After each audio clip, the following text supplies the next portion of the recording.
Manama দোকানঘাট কিছু খোলা আছে, বাকি মার্কেট খুলছে কিছু কিছু। 2-3 দিন বন্ধ ছিল, বাকি মোটামুটি খুলছে বাজার।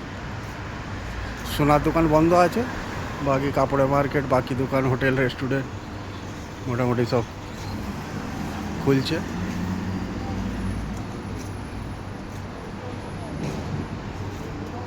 তার মধ্যে চলছে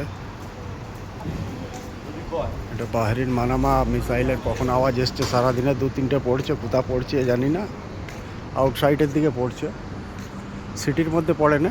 বড় বড় বিল্ডিংগুলো এগুলো ঠিক আছে সব, এগুলোতে এখন পড়ে না, কিছু হয়নি, অসুবিধা নেই কিছু।